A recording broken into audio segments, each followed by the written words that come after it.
जो हमारी साथी के साथ हादसा हुआ है उसे उसका न्याय मिले। तो हम उम्मीद करते हैं कि जनता भी हमारा साथ दे। और दूसरा चीज़ ये है कि जो हादसा हुआ है वो दोहराया ना जाए। कहना चाहते हैं कि डॉक्टर कभी भी भगवान नहीं है।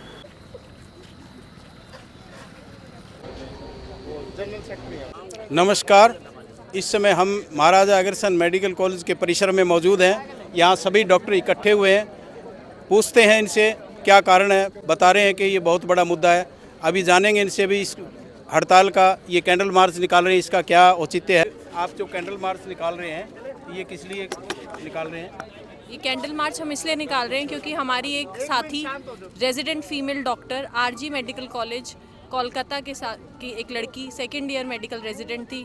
उसके साथ एक बहुत ही हैवानियत भरा वार्ता हुआ, जिसके कारण हम सब चाहते हैं कि उसका सबको पता चले।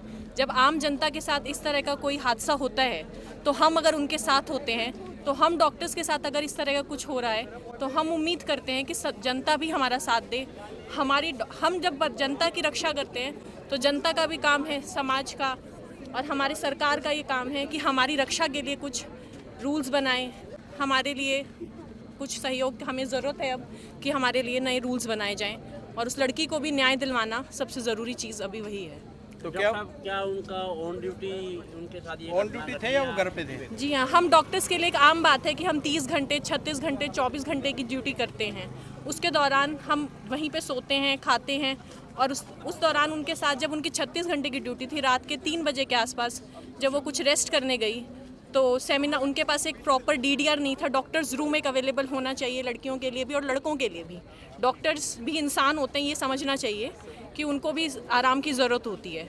तो उस वक्त अगर उसने कोई अपनी जगह चुनी कि वहाँ जाके वो आराम कर ले, तो वो उस चीज़ के लिए प्रिपेयर्ड नहीं थी कि इस तरह का भी हादसा हो सकता है, वो भी ऐसी जगह पे जहाँ वो सबकी रक्षा कर रही है, उसके साथ ऐसा हो जाएगा। तो वो ड्यूटी के दौरान उसके साथ वो हादसा हुआ, जो कि कभी भी कहीं भी हो सकता है, यहाँ भी या कहीं और भी। तो आप प्रशासन से किस तरह की सुरक्षा चाहते हैं? प्रशासन से हम बस इतना ही चाहते हैं कि हर वार्ड के आगे एडिक्वेट नंबर ऑफ गार्ड्स हों, कि गार्ड्स पूरी तरह तैनात रहें, रात भर रहें। और जैसे फीमेल डॉक्टर ड्यूटी रूम और मेल डॉक्टर ड्यूटी रूम अलग अलग किया जाए, प्लस वॉशरूम्स अलग अलग किए जाएं। हमारी बस बहुत सिंपल सी रिक्वायरमेंट्स हैं, हम कुछ ज़्यादा नहीं चाहते। हम बस इतना ही चाहते हैं कि बेसिक फैसिलिटी जो हॉस्पिटल में ड्यूटी के दौरान डॉक्टर को मिलनी चाहिए वो मिले और उसका हम यूज़ कर सकें। डॉक्टर साहब, इस बारे में आपकी उच्च अधिकारियों से बात हुई? अभी तो हमारी कॉलेज एडमिनिस्ट्रेशन से बात हुई है और डायरेक्टर से? हाँ जी, डायरेक्टर मैम से। तो उन्होंने क्या कहा? उन्होंने हमारा पूरा सहयोग करने के लिए कहा है। उन्होंने बोला हम गार्ड्स की जैसी रिक्वायरमेंट्स हम डिपार्टमेंट वाइज देंगे वो मैम उसी तरह से एक्शन लेंगी और उतने ही गार्ड्स तैनात कर दी जाएंगे। सीसीटीवीज़ की प्रॉपर वर्किंग होगी और जिस तरह भी बाकी और रिक्वायरमेंट्स हैं उनका ध्यान दिया जाएगा। तो ये कहाँ आपका जो ये रोष प्रदर्शन है, ये हड़ताल है, ये कहाँ इसका असर है? इसका असर पूरे इंडिया में है। हमारा एम्स, दिल्ली, सब जगह में प्रोटेस्ट बहुत अच्छे से चल रहा है और सब लोग बहुत ज़्यादा इसमें अपना सहयोग दे रहे हैं और देना भी चाहिए, क्योंकि ये आज किसी एक के साथ हुआ है, कल किसी और के साथ होगा। ऐसा नहीं है कि सिर्फ लड़कियां सुरक्षित नहीं है, लड़के भी सुरक्षित नहीं है। वहाँ पे कोई भी अटेंडेंट आता है, कोई भी पीट कर चला जाता है, कैसे भी किसी भी हालत में छोड़ के चला जाता है। तो ये सब चीज़ें कोई लड़की के लिए नहीं है कि सिर्फ लड़कियाँ ही सेफ़ नहीं हैं। यहाँ पे जितने भी वर्कर्स हैं, सिस्टर्स हैं, जितने भी हमारे हॉस्पिटल एमिनिटीज़ में काम करते हैं, उन सबकी सेफ्टी के लिए बहुत ज़्यादा ज़रूरी है। जब इतने बड़े बड़े बिजनेसमैन अपने साथ बॉडीगार्ड्स लेके घूम सकते हैं, जब उनका कोई ऐसा कोई सामने से कोई पेशेंट उनके लिए आ नहीं रहा है, कोई उन्हें मारने नहीं आ रहा है, कोई कुछ नहीं कर रहा है, फिर भी वो इतने बॉडीगार्ड्स लेके साथ घूमते हैं। हम तो फिर भी रोज़ डील करते हैं ऐसे लोगों के साथ जिन्हें हमें खुद शांत करना पड़ता है। वो ऐसे मेंटल स्टेट में होते हैं जिसका कोई जवाब ही नहीं है, वो कुछ भी कर सकते हैं हमारे साथ। तो ऐसी कंडीशन में हमारे पास एक बॉडीगार्ड या कोई हमारे साथ में कोई सिक्योरिटी गार्ड्स प्रोवाइड करने चाहिए। भारत के जितने भी मेडिकल कॉलेज 700 से ऊपर मेडिकल कॉलेज है, इस सब का इशू है। सीन सेफ्टी फर्स्ट, ये हम पहले भी जानते हैं, हर जगह ये लागू होता है। हमारे सारे स्टूडेंट अपने बियॉन्ड लिमिट, अपनी क्षमता से भी ज़्यादा काम करते हैं, इसी भाव से काम करने के लिए आते भी हैं। लेकिन अगर उनके मन में डर का माहौल रहेगा तो अपनी योग्यता का भी सही से प्रयोग भी नहीं कर पाएंगे और मरीजों के हित में काम भी नहीं कर पाएंगे। तो हमारा आग्रह आगे यही है, जो भी सेंट्रल या स्टेट बॉडी है कि एक रूल बनाए, उनको इम्प्लीमेंट करे, कागजों पर नहीं, बहलाने वाली चीज़ नहीं होनी चाहिए। हम श्योर हों कि हमारे साथ सरकार खड़ी है, वो हमें सुरक्षा देने में कामयाब है, तो हम जी जान से पहले से भी काम कर रहे थे, आज भी कर रहे हैं, आगे भी करेंगे। आज तो हमने सिर्फ ओपीडी सेवाएं बंद की हैं, लेकिन सीनियर फैकल्टी फिर भी देख ही रहे हैं, इमरजेंसी शटडाउन नहीं किया है। अगर बात हमारी नहीं बनी और इस तरीके से आगे बात हुआ तो वो उसके लिए हम मजबूर होंगे। मैं बस यही कहना चाहती हूँ कि एक लड़की जो जहाँ पे काम कर रही है वहीं पे सेफ़ नहीं है, वो डॉक्टर है, नाइट में ड्यूटी करती है और एडमिनिस्ट्रेशन उसको दबा देता है, तो ये कहाँ से इंसाफ हुआ? क्या एक लड़की मतलब अपने मन से रात को ड्यूटी करते हुए ये सब चाहती है अपने लिए, अपनी सुरक्षा के लिए वो क्या करे? बिल्कुल, जीने का तो सबको हक है।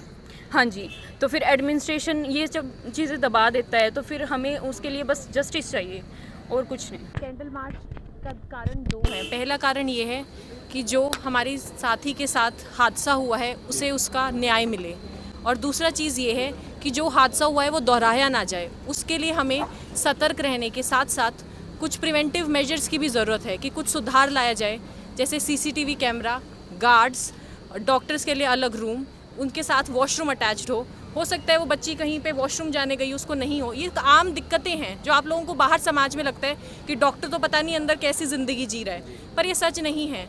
वो अपने जीवन में एक आम आदमी जितना ही संघर्ष कर रहा है, उसे भी बेसिक नीड्स की जो ज़रूरत है। यहाँ हमें रात में अगर कुछ खाना होता है 36 घंटे की ड्यूटी में, तो कहाँ जाएगा खाने? डॉक्टर साहब, आप हाँ। एक बात बताओ। हाँ जी, देश के दिल्ली के अंदर एक बहुत बड़ी दुर्घटना हुई हुई थी, निर्भया। देश की बेटी निर्भया के साथ। हाँ। उस टाइम पूरा देश उनके साथ खड़ा हो गया था। हम भी क्या उनके इस साथ टाइम थे। भी पूरा देश को डॉक्टरों के साथ खड़ा होना चाहिए? पूरे देश को हमारे साथ खड़ा होना चाहिए। हम हमेशा देश के साथ खड़े होते हैं।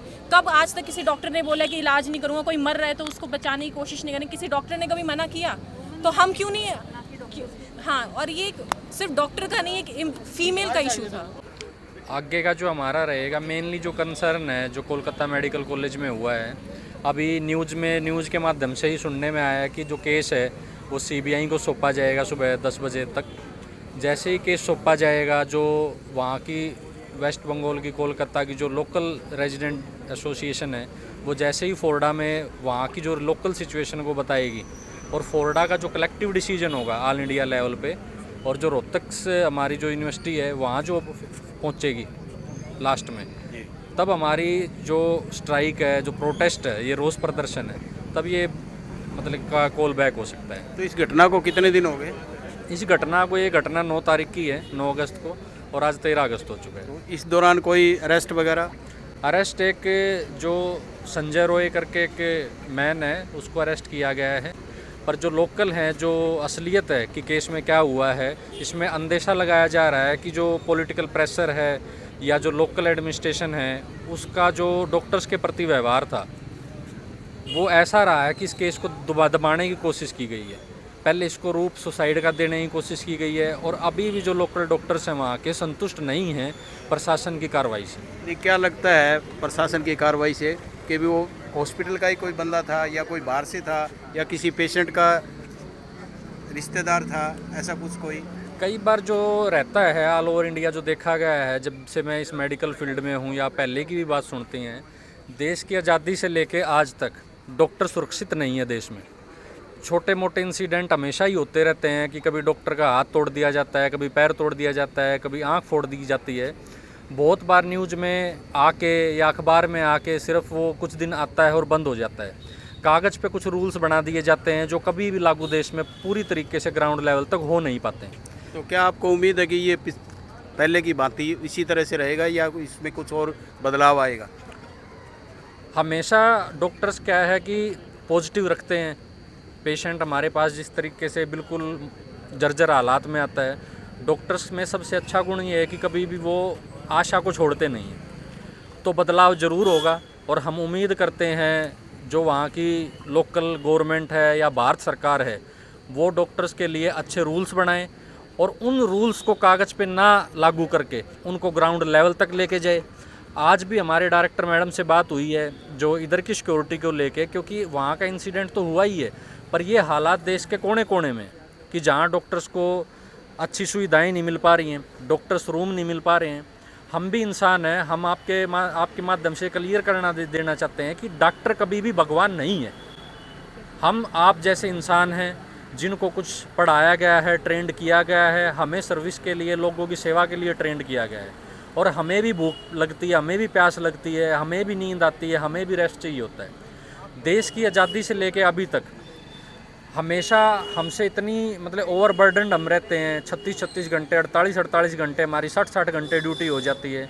कभी भी भारत सरकार ने, चाहे वो किसी की भी सरकार क्यों ना रही हो, कभी भारत सरकार ने डॉक्टर्स की तरफ नज़र उठा के देखा नहीं है कि भाई एक इंसान 60 घंटे कैसे ही काम कर सकता है। हम ओवरबर्डन रहते हैं, और अगर हम 60 घंटों में से 59 घंटे लगातार काम करते भी हैं और 1 घंटे अगर हम नहीं भी कर पाते या हम थक जाते हैं, तो कई बार ऐसा होता है कि कोई एक्सीडेंट या कोई सीरियस पेशेंट आता है, उसके जो घर वाले हैं वो हम पे ही हाथ उठाते हैं, हमारा ही गला पकड़ लेते हैं। तो जनता को भी ये समझना पड़ेगा कि हम आप जैसे इंसान हैं, आपके ही घरों से निकले हुए हैं, हम कोई भगवान नहीं है। और हम चाहते हैं कि जो ये सुरक्षा का मुद्दा है, क्योंकि ये इंसिडेंट तो होते रहे हैं। तो हम आपसे यही कहना चाहेंगे कि इस रोज़ प्रदर्शन से एक सबक तो ज़रूर लें कि कोई भी चिकित्सक, चाहे वो रात को दिन में ड्यूटी करता है, तो कम से कम उसके प्रति सहानुभूति तो ज़रूर होनी चाहिए। आप कमेंट बॉक्स में हमें बताएं कि इनके सहयोग के लिए हम और आप क्या कर सकते हैं।